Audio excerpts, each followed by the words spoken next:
I'm a first generation Mexican American. Yes. It was the cash flow for sure caught me off guard. Criticizing and judging companies like they're evil, they're greedy. And they go and they charge whatever they charge, and then there's a leak or there's an issue. They're not going to want to go back out there because they made this much. You can't come back. You can't make a mistake. You make one mistake, you have to redo the job. You just can't. And that's whenever I started working with my dad. So I worked for my dad for 3 years as a laborer. So I know how to do everything from start to finish. I love it.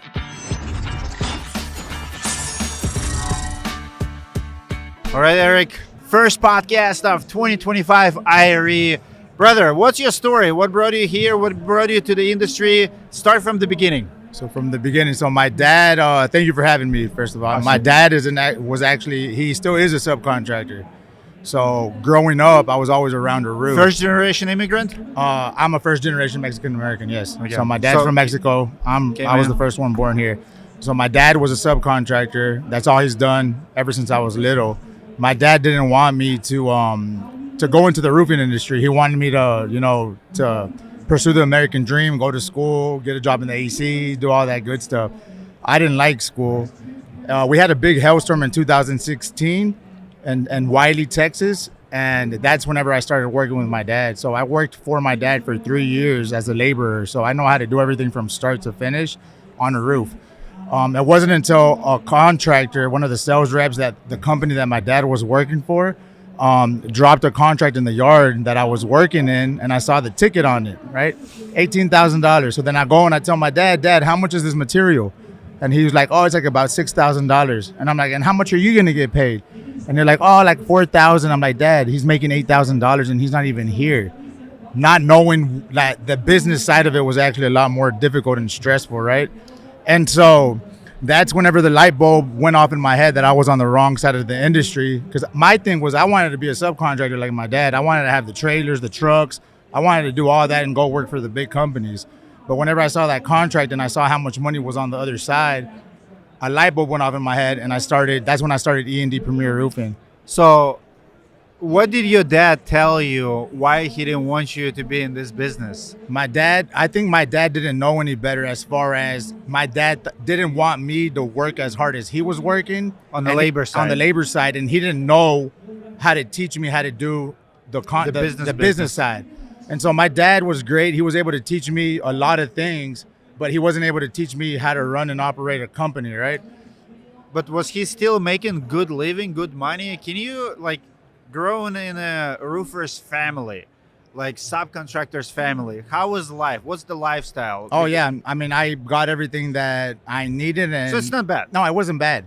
It wasn't bad. A lot of people say, like, oh, immigrants come here, steal our jobs, and, they're cheap, they're not charging enough. That's like misconception of the crews, right? But it's still good money. It's hard work, but it's still good money. Yes, absolutely. Yeah, I'm not gonna say that we were poor. I'm not gonna say that we were rich, but we were okay. Yeah, that's for sure. Would you want your kids to get in the roofing industry? I would want them to be an entrepreneur, whether it's roofing or anything. But as long as they find something that they're good at and they can evolve into being an entrepreneur, that's what I would want for them. Right. Let's talk quickly about the price. Usually when people get in the roofing, especially from subs, so you were sub before, you saw the ticket. By the way, contractors, this is what happens. You create competition every time you leave those bills behind, those invoices. No, but realistically, so let's talk about when you get in the business. The first intuition says, hey, I'm going to be cheaper. I know, that's what a lot of subcontractors think. I can, that guy overcharges, doesn't do anything. I'll beat him on the price. Maybe you've seen recently I did a podcast with the Jay-Z Dominguez, who was charging $260 a square and proud of it. We're the cheapest guys out there. In your opinion, is it a race to the bottom? Are you trying to be the cheapest, or what's your price strategy? No, going back to my dad, and my dad only teaching me what he knew, right?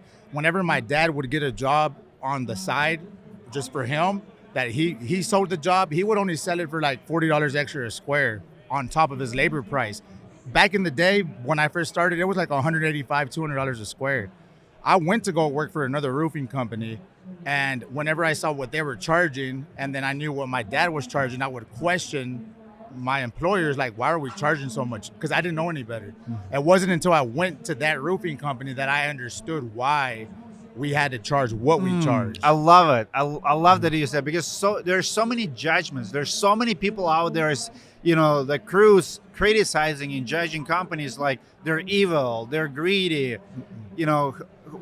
What's your message to the crews now about why companies charge what they charge? I mean, at the end of the day, they're buying more than just the shingles, right? Whenever you pay a premium price, you're buying the customer service, you're buying the warranties. If somebody calls me today that they have a leak or they have some type of issue, I'll be there that same day. As to where, like, if somebody like my dad, not to talk down on my dad, but just a subcontractor crew, right? And they go and they charge whatever they charge, and then there's a leak or there's an issue, they're not going to want to go back out there because they made this much, right?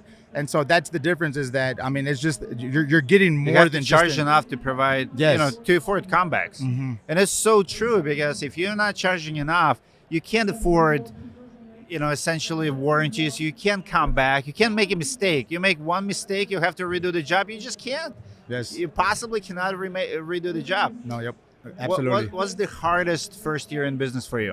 What's the hardest thing? You like, I did not know it's going to be like this.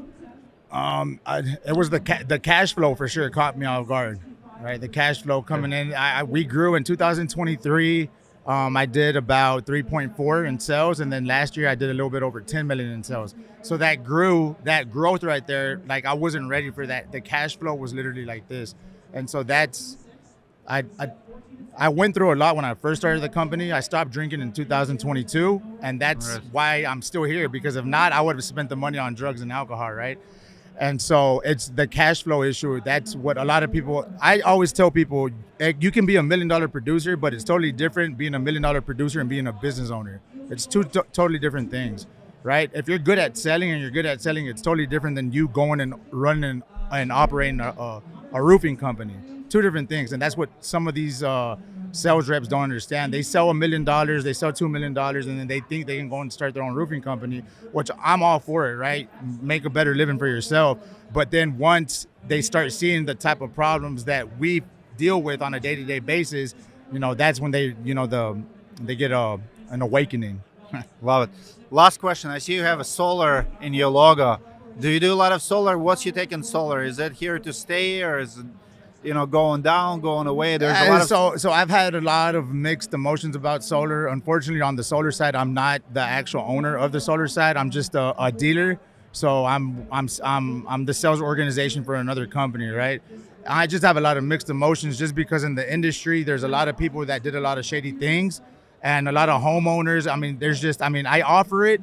I don't necessarily push it, but it's a service that I do provide. I honestly do think that there are right companies, there are right people out there, just like contractors, roofing contractors. There's good ones and bad ones, right? It's just a matter of making sure that you find the right one. And right now we're in the process of building a brand new relationship with a new dealer. So we're trying to see how. That's a good question. Got it. Thank you for sharing your story. Hey, thank you, Dimitri.